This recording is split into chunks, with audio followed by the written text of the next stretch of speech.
Your Excellency, they say you were not invited for Donald Trump's inauguration, that you are even lobbying for an invite. Who are they that I have need to prove anything to them?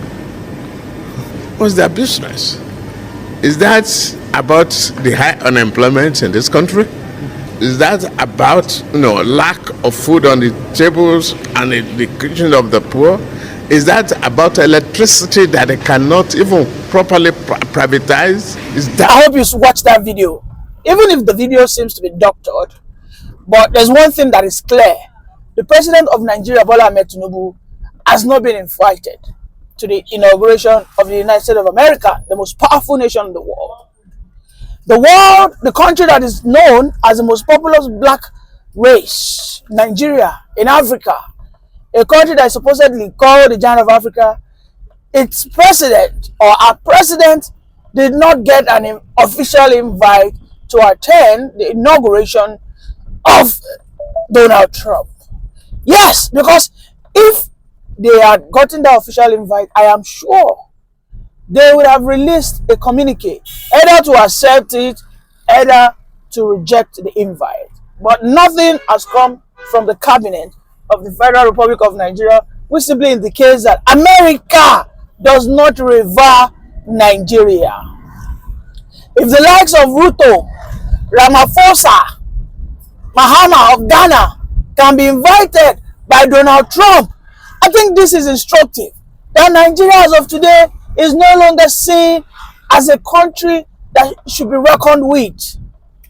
It is sending a bad signal to the global stage that Nigeria is not a country to be trusted. A video that I will show wherein an American came back to invest in Nigeria within this period of Tinubu administration, and all our investment has been shuttered down. My name is Dr. Kimberly Ellen Stark. I am from Chicago, Illinois. And as I love this country and I fell in love with this country, I chose to invest here. And as I saw today, before there were gates, as you can see behind us. Now, as I come here today, I can see most of my dream and so many of our investments crumbled and shattered. I bought more than 6 plots, and I intend to buy more. So you don't want, when you start seeing global powers such as Donald Trump abstaining, doing everything possible to stay away for Nigerians staying, then we must understand that the Nigerian unity, the Nigerian existence is coming to a near end. I mean, a country wherein there is no social justice. A country wherein the common man last hope is not the justice system, is not the judiciary. A country wherein human rights abuse is openly done unabated with so much impunity. You can imagine the Nigerian police force asking Amnesty International to apologize, to send a note of apology, when everybody knew that the Nigerian police killed nothing less than 25 people in that peaceful protest. They shot people. The videos were captured, went viral. We saw a policeman as if he was in a war front, wasting bullets, wasting people's life. And again, the Nigerian police said the people must apologize. So these are the things the Americans are seeing, they are watching, and they are saying, no, no, no, no, no, we will not be an enabler. I am happy that the American government is not ready. They are not showing any form of approval or encouragement to the government of the day, wherein they will continue to show their sheer impunity, abuse of power, whereby people are being clamped down just for criticizing the government. A man who came out the last day just because he criticized the government, he got arrested. Go to the social media now. Just go into the social media and type in Nigerians' reputation. Type in there. You start seeing all manner of things. Nigeria has been called the capital of fraud. Nigeria has been called. Nigeria has been said that the president is a drug baron. You know, when a person just asks on social media that why is Tinubu not being invited, look at my screen, look at the responses. They are saying America does not want to have anything to do with a drug baron that said that even if Tinubu gets the invite, he will not dare to go to America, knowing fully well that Donald Trump has made it his own mandate that any corrupt African leaders will be weeded out, they will be exposed. Donald Trump, who has sworn an oath to ensure that corrupt leaders globally will swear an oath. Was it not just some days ago that we saw that a breaking news that Tinubu has spent about, if I'm not mistaken, maybe $2.5 billion or maybe $250 million to conceal, to pay those people in charge of his document so that they can trash it, so that they can cancel all those criminating acts of his. So these are the issues. Nigeria today, even amongst Africa, nobody sees this country as a power. Nobody sees it as a force to reckon with. The people who are in Biafra struggles are even getting an invite. Was it not? Yesterday I saw Rabueze. She's in America, and she says she's got an invite to attend the inauguration. I understand that if Tinubu will be invited, they will not sit at the same sitting area. Tinubu will probably sit where the world leaders are seated, while Rabueze might sit in the part where just normal audience are being seated. But Tinubu getting an invite has not been heard of. We don't know he will be invited. I don't think he will be invited. And I don't think even if he is invited, he will want to go, considering his records, his past records of forfeiting $450,000 for drug-related offenses. So Nigeria today, as it were, has a bad image, and I don't think Donald Trump will do anything in his own power to try and reimagine the image of Nigeria, maybe to remake it, maybe to reshape it. Donald Trump that we know will even do everything possible to write the truth. He will probably expose all the looters. Yes, FBI, Federal Bureau of Investigators, just said that Nigeria, in the last 2 years, they have been able to repatriate, to recover $52 million. Just convert that to naira. That's over 60 billion naira or more within these 2 years from some corrupt elements within his administration. And they have said that they will return that money, but they will not return it to the government alone. They will return it with their eagle eyes on how that money will be spent, because they know that Nigeria has a bad record for looting repatriated money. A money that was looted, when they repatriate it, they will loot it. We don't know where Abacha money is. Nobody knows where all the money they have been repatriating from Paris, from UK, from Switzerland. We have not seen. We don't know how those money have been spent. Let us listen to the analysis of Mr. Ralph on this issue.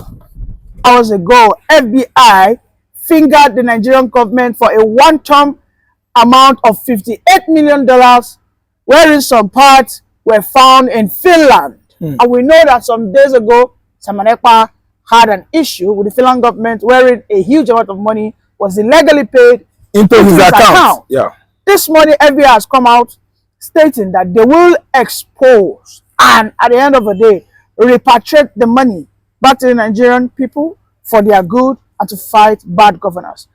Mr. Ralph, welcome. What is your reaction to this? Federal Investigation Bureau, that's a Federal Bureau of Investigation, US, in the faraway US land, are still the same financial crime officer and the Homeland Security in that country.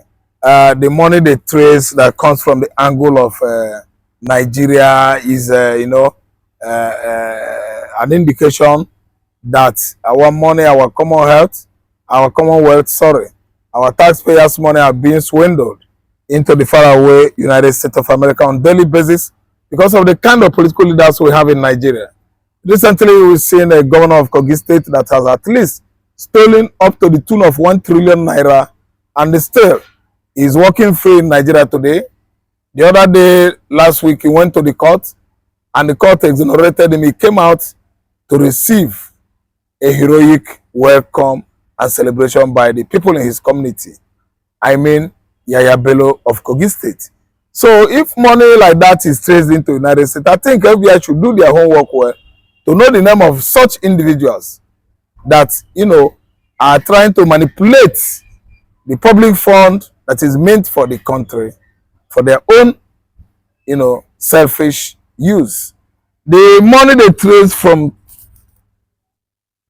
Finland, if you ask me, I will actually still finger federal government of Nigeria, who all of a sudden, when donation was going on in Biafra account, donation that was, you know, meant for inauguration of Biafra by diaspora Igbos, diaspora Biafrans.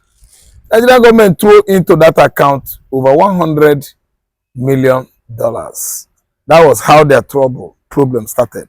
Because they actually think that Ekpa will be crucified, Finland will expel him, or, you know, extradite him out of Finland. But they actually are surprised that Finland is not doing anything like that. Because in the past, Finland has seen how hard Nnamdi Kanu suffered. And he's suffering right now because he stayed down in the jail, while the president, Mr. Bola Ahmed Tinubu, has released their own Sunday Igboho. So what I'm trying to say is this: if not in the Southern America, it should be in the mid-south. It should be in the upper Southern America, close to Alaska, that you will have something like that, you know, without traces. I don't understand what I'm saying. Yeah. If you come into the account of these countries, I'm telling you, Southern America, you know, Mexico, where they have border with what do you call this country?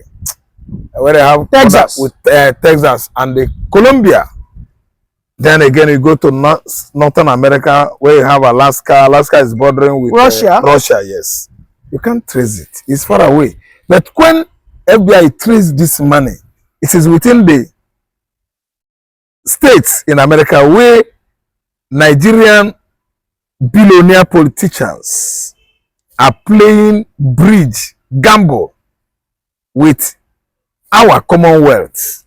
They have their accounts, their receiving accounts down in all this west coast of the United States, New York, and so on and so forth. There are other states in the west coast.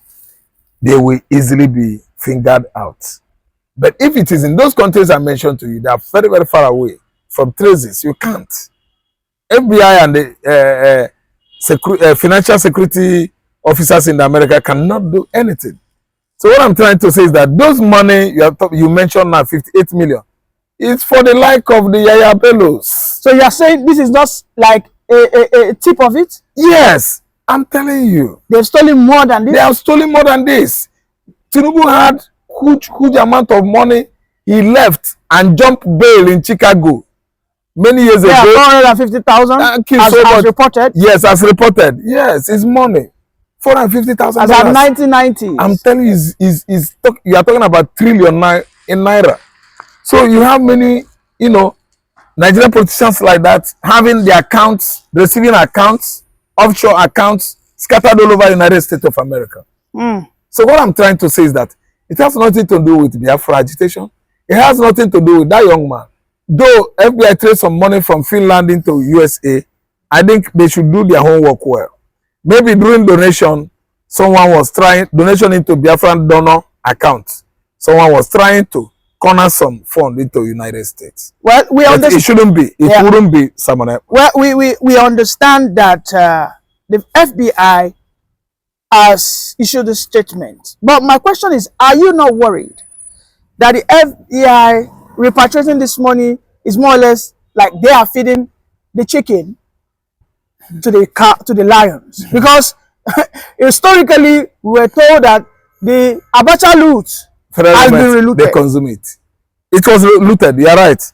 Abacha billions now came into Nigeria from the edges of Paris Club, Swiss Bank, UK NatWest, and so on and so forth. Those loots were used to feed Nigerian virtuous politicians. We could not even today point out where that money was garnered to or used to. Nothing. They used the money back. They stole the money back. We've not been able to know or trace the whereabouts of Abacha's loot. And what there's an